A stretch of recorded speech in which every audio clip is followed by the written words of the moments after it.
नमस्कार साथियों, स्वागत है आपका अपने YouTube channel YK online education में। दोस्तों, हम संधि पढ़ रहे हैं और आज की संधि पढ़ने से पहले थोड़ा हम हमारा जो संधि वाला टॉपिक है उसे रिवाइज कर लेते हैं। पिछले वीडियोस में मैंने आपको संधि कैसे करते हैं, किसे संधि कहते हैं, परिभाषा बताई थी और संधि के कितने प्रकार होते हैं। तो संधि 3 प्रकार की हमने बताई थी, स्वर संधि, व्यंजन संधि और विसर्ग संधि। स्वर संधि के अंतर्गत हमने पढ़ी थी 5 प्रकार की संधि, जिसमें हम 2 संधि क्लियर कर चुके हैं। जिसमें सबसे पहले थी हमारी वृद्धि संधि। क्या होती है, कैसे हम संधि विच्छेद करते हैं, कौन से शब्दों में हम वृद्धि संधि बताते हैं या कौन से शब्दों में वृद्धि संधि होती है, ये मैं आपको बता चुकी हूँ। अगर आपने वो वीडियोस नहीं देखे हैं तो आप चैनल पर जाकर के ज़रूर देख लीजिए, क्योंकि आगे आपको तभी समझ में आएगा जब आप पिछले वीडियोस को अच्छे से देख लोगे, उनको समझ लोगे। ठीक, दूसरी हमने संधि पढ़ी थी गुण संधि। गुण संधि में भी मैंने आपको नियम बताए थे, उदाहरण बताए थे कि कौन कौन सी होती है, किस प्रकार से आप गुण संधि के उदाहरणों को हल कर सकते हो। ठीक, तो चलिए आज तीसरी संधि हम हल करेंगे। आज बहुत अच्छे से आपको समझ में आने वाला है। मैं उम्मीद करूँगी कि आप लोग बहुत ध्यान से इसे देखेंगे और ज़रूर इसको कवर करेंगे। आज यहाँ से आपका कोई डाउट ना रहे, ऐसे मेरी कोशिश रहेगी। आप लोग भी तन मन धन से पढ़िए। तो चलिए बढ़ते हैं आगे। और यदि आप हिंदी साहित्य पढ़ना चाहते हो तो भी आप मेरे चैनल को सब्सक्राइब कर सकते हो, क्योंकि मैं यहाँ पर LT बहुत जल्दी LT का जो कोर्स है उसे हम यहाँ पे स्टार्ट करने वाले हैं। LT लेक्चरर हिंदी और ड्राइंग से हम यहाँ पे तैयारी करवा रहे हैं। करंट अफेयर्स का हमारा विशेष सीरीज़ 1 डे 1 टॉपिक चल रहा है। साथ ही यहाँ पे आपको के सर जो है उत्तराखंड साहित्य, जो कि आपकी विभिन्न परीक्षाओं के अंतर्गत पूछा जाता है, तो उत्तराखंड का GK भी वो यहाँ पे पढ़ा रहे हैं। तो आप सब सारी चीज़ें, आपको लिंक नीचे डिस्क्रिप्शन में मिल जाएगा, आप लोग डायरेक्ट जा कर के ज्वाइन कर सकते हो। ठीक, तो चलिए बढ़ते हैं आगे। देखिए, सबसे पहले है वृद्धि संधि। वृद्धि संधि की परिभाषा की अगर हम बात करें तो परिभाषा पढ़ लेती हूँ मैं। हालांकि परिभाषा आपको तभी समझ में आएगी जब मैं आपको उदाहरण से समझाऊंगी। तो अब आपने जो नोट्स बनाया है उसी में आप आगे लिख लीजिए।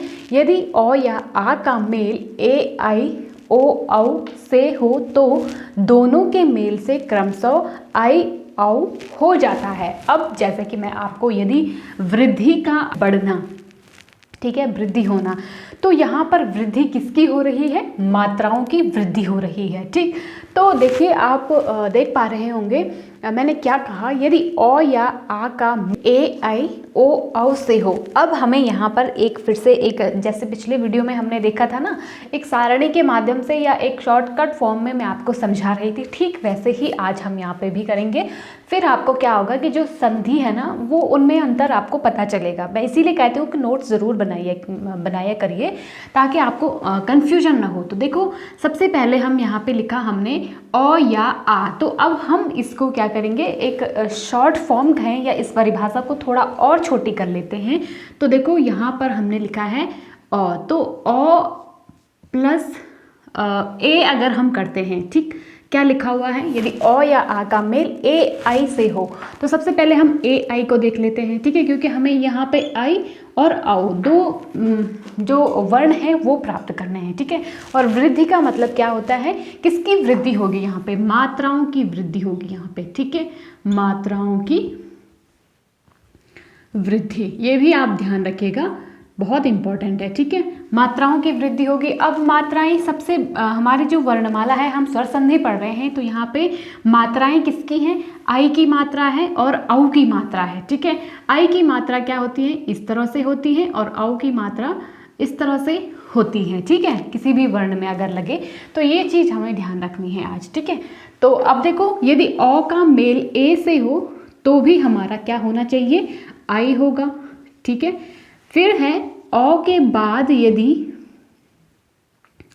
आ के बाद यदि ए आए तो भी हमारा आई ही होगा। ठीक, फिर यदि अ के बाद आई आएगा तो भी हमारा आई ही होगा, और यदि आ के बाद भी आई आएगा तो भी हमारा रिजल्ट हमेशा आई में ही आएगा। ये चीज़ आपको ध्यान रखनी है। ठीक, अब हम उदाहरण से समझ लेते हैं फिर इसको। 1 + 1। ठीक, अब हमें क्या करना है, इसमें हमें परिवर्तन करना है। संधि का नियम ही क्या होता है, परिवर्तन होता है। नया शब्द हमें यहाँ पे देखना है कौन सा निकल कर आता है। तो हमने क्या कहा था, दो पद होंगे, दोनों सार्थक पद होंगे। प्रथम पद का अंतिम वर्ण ले लेते हैं, तो इसमें अंतिम वर्ण कौन सा है, हमारा अ है, ठीक। और अंतिम पद का यानी दूसरे पद का पहला वर्ण ले लेते हैं, तो दूसरा वर्ण कौन सा है, ए है हमारा, है ना यहाँ पे, क्योंकि ए क्या है हमारा स्वर है, ठीक है। तो इसको हम ऐसे ही ले लेंगे। तो अब हमारे यहाँ पर कौन सी कंडीशन लागू हुई, हमारी ये वाली, ठीक है। अ के बाद क्या आया हुआ है, ए आया है। तो इसका मतलब क्या है, ये किस में बदल जाएगा, आई में बदल जाएगा, ठीक। अब देखो यहाँ पर इन दोनों के मेल से क्या बना, आई बना।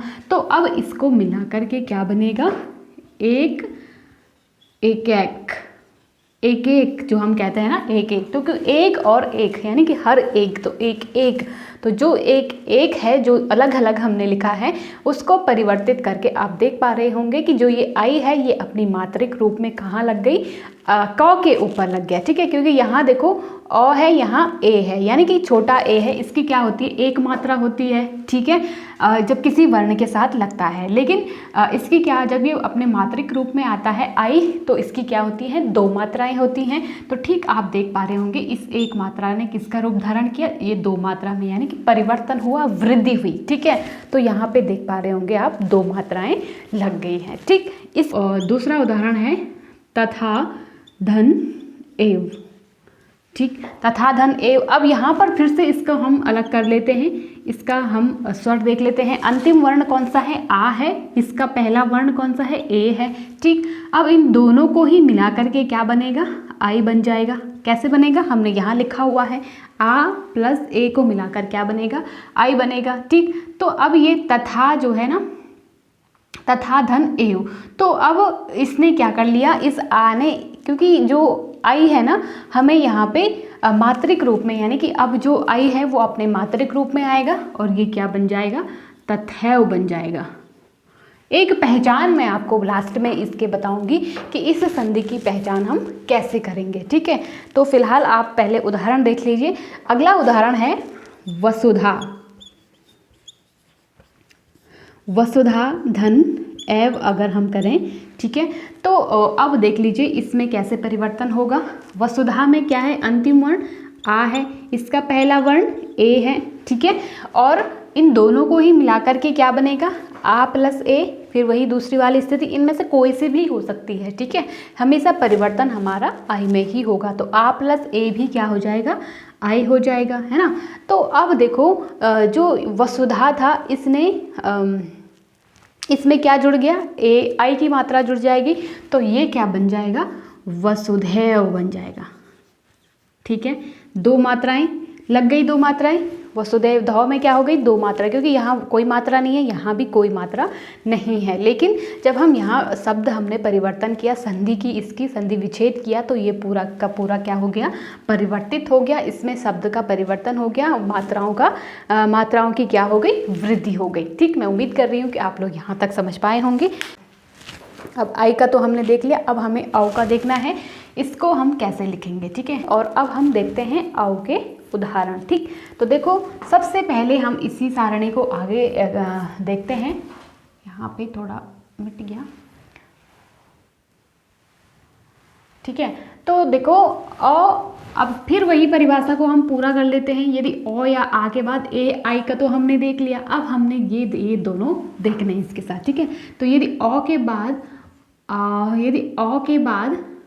ओ आए तो भी हमेशा परिवर्तन किस में होगा, औ में परिवर्तन होगा।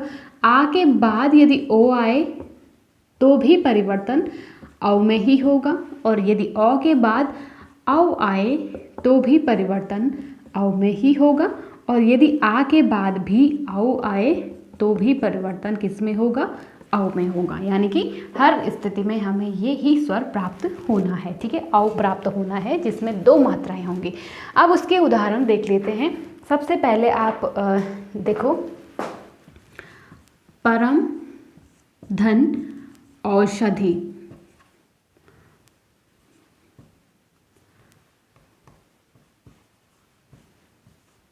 ठीक है।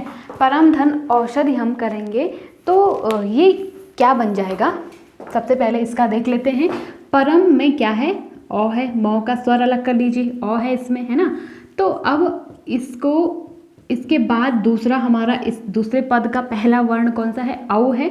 तो अब इन दोनों के मेल, अब देखो कंडीशन कौन सी लागू हो रही है, ओ प्लस औ। हमने क्या कहा था, औ के बाद यदि औ भी आए तो भी हमेशा रिजल्ट औ में ही परिवर्तन होगा। तो इसलिए इसका हमेशा क्या होगा, औ हो जाएगा, यानी कि ये शब्द बन जाएगा परमौषधि। ठीक है, आप यहाँ पे दो मात्राएं देख पा रहे होंगे, परमौषधि। ठीक है, गंगा धन ओध। ठीक, तो अब देख लो इसमें कैसे, देखो आ है, ठीक, इसमें हम आ ले लेंगे क्योंकि इसका अंतिम वर्ण स्वर कौन सा है, आ है, फिर इसका कौन सा है, ओ है। ठीक है, अब यहाँ कंडीशन कौन सी लागू हुई, आ प्लस ओ। ठीक है, इसका भी क्या हो जाएगा, औ में परिवर्तन हो जाएगा, कर लीजिए, औ हो जाएगा। अब इनको हमें पता है कि ये औ में परिवर्तित हो चुका है, तो अब यहाँ पे हमारा जो परिवर्तन है वो कैसे होगा, गंगोध। ठीक है, क्योंकि जो ये ओ है ना, ये ओ किस में बदल गया, औ में बदल गया, और औ की क्या होती है, दो मात्राएं होती हैं इस तरह से। ठीक है, तो गंगौत जो है, ये गंगा जो शब्द है, इसमें इस औ ने किसको पूरा किया, इस गंगौद को, गंगा को पूरा किया, यानी कि दो मात्राएं आप यहाँ पे देख पा रहे होंगे, दो मात्राओं की क्या हो गई, वृद्धि हो गई। ठीक, तो इसी तरह के उदाहरण आप मुझे कमेंट बॉक्स में लिखकर बताइएगा कि आपने कौन कौन से उदाहरण देखे इस तरह से जिनमें आपको पता चला कि इसमें वृद्धि संधि है। जैसे परम ऐश्वर्य है, परम धन ऐश्वर्य, तो इसमें भी क्या हो जाएगा, ए आई हो जाएगा। ठीक है, परम ऐश्वर्य, आई की मात्रा जुड़ रही है। इसी तरह से परम औषधि हो गया, परमोज हो गया। ठीक है, तो महाौज हो गया, महाधन ओज जैसा एक शब्द है, महाधन ओज। ठीक है, ओज का मतलब होता है उजाला, या बहुत ही मतलब तेजस्वी जिसको हम कहते हैं ना। तो महा मतलब महान, और ओज मतलब जो प्रकाशमान हो, तो महाौज जिसे कहते हैं। ठीक है, तो महा में क्या है, आ की मात्रा लगी हुई है। ठीक है, तो इसका स्वर आ ले लेते हैं, इसका क्या है, अंतिम वर्ण, प्रथम वर्ण ओ है। तो अब हम इसका दोनों का मिलाकर के क्या बन जाएगा, आ प्लस ओ का क्या था, आ प्लस ओ का औ बन रहा था। ठीक है, तो ये मिलाकर क्या बन जाएगा, महौज बन जाएगा। ठीक है, क्या बना, महौज, दो मात्राओं से। यानी कि अब मैं आपको एक ट्रिक बता देती हूँ, कहीं पर भी किसी भी शब्द में अगर आपको दो मात्राएं दिखाई दे तो समझ जाना कि वहाँ पे हमेशा कौन सी संधि होगी, वृद्धि संधि होगी। मान लो आपके पास प्रश्न पूछ लिया जाए कि महौज में कौन सी संधि है, तो कौन सी संधि है, आप देख पा रहे हैं यहाँ पर भी क्या है, महौज में दो मात्राएं लगी हुई हैं। ठीक है, तो इसमें इसका मतलब क्या है, मात्राओं की इसमें क्या हुई है, वृद्धि हुई है। तो सीधे सीधे आपका आंसर आ जाएगा। बहुत ये मतलब 99% हम इसको मान सकते हैं कि जहाँ पर भी दो मात्राएं होती हैं ना, चाहे वो आई हो चाहे वो औ हो, ठीक है, दो मात्राएं, तो हमेशा वहाँ पर क्या होगा, वृद्धि संधि होगी। ठीक है, तो ये आपकी पहचान हो जाएगी। परमौषधि हो गया, गंगौध हो गया, महौज हो गया, इससे पहले भी हमने एक एक उदाहरण पढ़ा था। ठीक है, वसुधैव पढ़ा था, तो आपने देखा कि दो दो मात्राएं लगी हुई हैं, तो ये इसकी क्या हो गई, पहचान हो गई। तो इस संधि में आज हम इतना ही करेंगे। उम्मीद है कि आप लोगों को ज़रूर समझ में आया होगा। यदि अच्छा लगा तो कमेंट करके मुझे ज़रूर बताइएगा आपने कौन कौन से उदाहरण ढूंढे इस संधि के।